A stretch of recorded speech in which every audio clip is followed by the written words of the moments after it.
Right, so another one here. This one is a variegated wash. Colours that I've got are Raw Sienna. If you don't have Raw Sienna, you can get away with yellow ochre and a little touch of cadmium yellow in it, or either of those yellows on their own. And then I've got a little bit of cadmium red and good old ultramarine blue. So we're going to do this slightly differently. So I'm going to still wet the whole of my paper. Again, these broad strokes, none of this little wifty wafting on it, just big broad strokes. Be bold, horizontal and then vertically, purely because paper has a patterning in it, it has a weave. So that's wet. I'm going to give it my normal count of about 4 to 5 seconds, and then I'll go back over it with a damp brush. This is just to make sure that the water is going into the paper, not sitting on the surface, so that when I add the paint, it goes where I want it. So here we are, second layer. It's a damp brush, it's not dripping wet, there's not pools of water everywhere, there's just enough to let me get the paint on. Now, because we're going to work with multiple colours, we start generally with the lightest colour first. And I'm going to apply this as though I've got some sunlight. So this is my Raw Sienna. It's a nice goldeny sort of colour, and I'm taking it on a slight diagonal, straight across. Then my cadmium red. Now, there's no need to wash your brush. You're going from a lighter to a darker colour. So there is no need to be dipping in the old water pot. So I'm going to put that in, and straight away, again, no brush washing, straight into the ultramarine blue. Where the cad red and the ultramarine blue overlap, all that will happen is that you'll get this mauving down. It looks more purpley,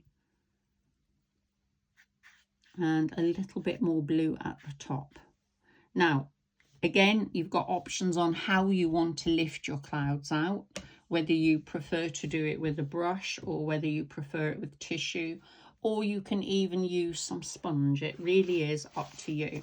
But all I'm going to do with a damp brush is where I've got this overlap between the Raw Sienna and the pink, I'm just touching in with the edge of the brush. It's just changing the tone slightly. Just gives the impression of some light little summer clouds, the sort we're waiting for. And then I'm going to move up here. Again, very lightly with the brush, just touching more towards the top. The top I'm interested in, really, not the bottom. Just touching them out.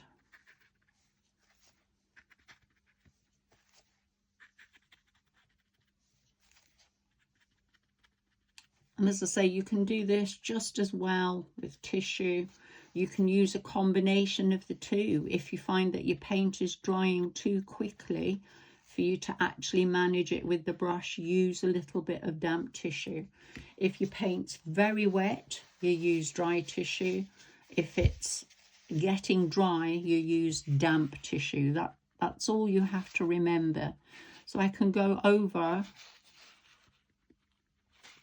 some of these with some tissue and maybe just lift out some stronger highlights up on the top. It really is up to you, and it's that simple, but keep it light. Keep your brush and paper contact light, because if it's too heavy, that's when you start having issues with the surface of the paper. Now this is drying. It's probably almost at the point where to do any more, I would need to wet the tissue, but I'm going to leave it there, apart from maybe making them look as though they're traveling in directions.